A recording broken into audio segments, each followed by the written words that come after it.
Começou hoje a campanha eleitoral para as eleições municipais no Brasil. Isso significa que, a partir de agora, candidatos podem fazer o pedido de votos.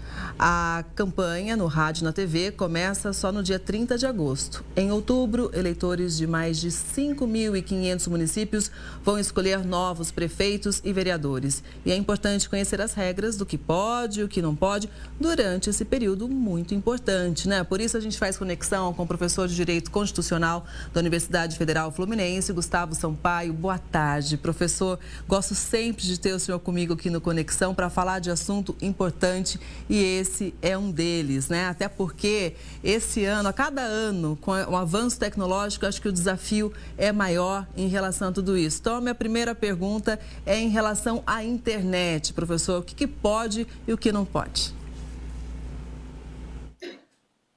Boa tarde, Kelly. Boa tarde a todas e a todos. Agora começa a campanha para valer. Hoje, dia 16 de agosto, se inicia o calendário eleitoral para efeito de propaganda eleitoral de rua e propaganda eleitoral também em redes sociais e na internet. De maneira que, com a preocupação dos novos tempos desafiadores, o Tribunal Superior Eleitoral, ele editou algumas resoluções nos últimos anos que regulam a propaganda eleitoral. Então, no que se refere à eleição realizada, à campanha realizada nas ruas, o candidato ainda pode utilizar bandeiras, adesivos, distribuir panfletos, fazer comício, realizar carreata, por exemplo, mas tudo com o devido comedimento, porque, por exemplo, não se admite o emprego de trios elétricos, como era muito comum no passado, fora das áreas onde acontecerem comícios, ou seja, o trio elétrico hoje só é admitido para casos em que esteja sendo realizado um comício por algum candidato à vereança ou por algum candidato à prefeitura. Fica vedada, Kelly, a distribuição de camisetas, chaves, bonés, réguas, agendas, esse tipo de benesse que pode caracterizar uma vantagem indevida, Kelly, desigualadora do processo eleitoral. Essa é a principal preocupação do Tribunal Superior Eleitoral do Brasil. Evitar, portanto, a desigualação entre os candidatos, o abuso do poder econômico. Daquele candidato, por exemplo, que teria mais condições de produzir camisetas e expedientes de propaganda do que outros, valendo-se da sua dimensão econômica para ganhar vantagem sobre outros candidatos. Também fica vedado, Kelly, a propaganda eleitoral em postes, em semáforos, em ambientes públicos, muros públicos, porque isso pode também gerar uma situação de desordem pública. Era muito comum no passado nós vermos a cidade coalhada de anúncios eleitorais por toda parte, em todos os postes, em todas as muralhas, e isso fica também vedado, porque também isso seria uma fonte de abuso de poder econômico de candidatos privilegiados sobre outros. E também qualquer tipo de propaganda com ruído sonoro alto, por exemplo, que prejudique o sossego coletivo, não é, Kelly? Então, essas são as vedações às propagandas de rua, mas o Tribunal Superior Eleitoral também estabelece vedações para a propaganda na internet para evitar, primeiro, a distribuição de notícias falsas e, segundo, para evitar a desigualação entre os candidatos. Professor, hoje em dia, todo mundo está com um celular na mão. E aí, as pessoas muitas vezes buscam informações por aqui também, ou nas redes sociais. O candidato pode fazer uma propaganda paga, né? Ou seja, impulsionar ali aquela publicação para os eleitores poderem conferir mais informações sobre as propostas?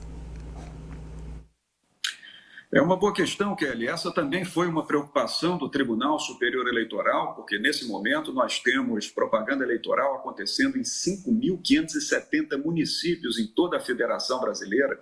São, portanto, 5.570 cargos de prefeito que estão aí por serem providos e mais tantos nas câmaras municipais dezenas de milhares de cadeiras de vereador.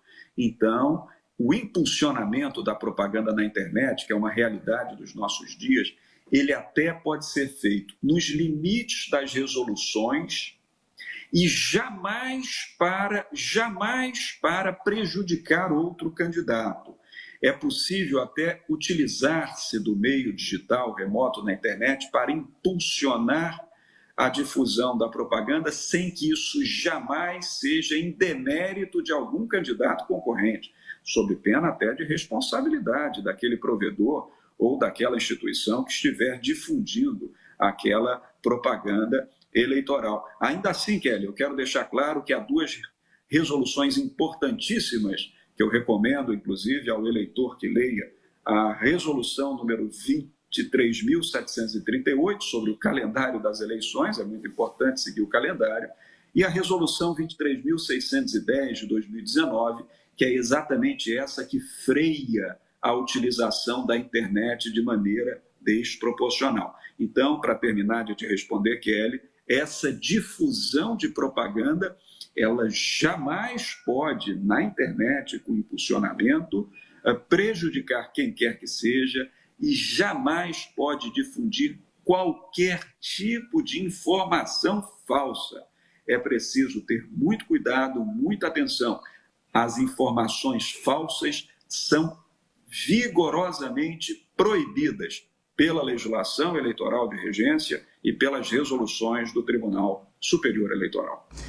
Muito importante, né? E a gente, como eleitor, tem que ficar sempre muito atento, né? Porque hoje em dia, claro, deepfake, manipular a informação, tudo isso é proibido, mas a gente também tem que ficar ali vigilante. Professor, eu gosto sempre de te ouvir, a gente sempre aprende muito.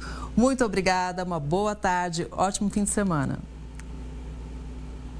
Também para você, Kelly, uma boa tarde. E é sempre bom lembrar a todos os eleitores que a democracia, ela tem um preço, nós devemos preservá-la. Então, cada eleitor que souber, que verificar algum uso equivocado de propaganda eleitoral por algum candidato, comunique à sua junta eleitoral, comunique à repartição eleitoral da Justiça Eleitoral competente para que as medidas coercitivas sejam tomadas contra os candidatos que, porventura, fraudem a legislação eleitoral e, por conseguinte, fraudem a democracia. Exatamente. Tem até o aplicativo Pardal para isso, ou seja, cada um pode ser um fiscal, deve ser um fiscal. Obrigada mais uma vez. Boa tarde, professor.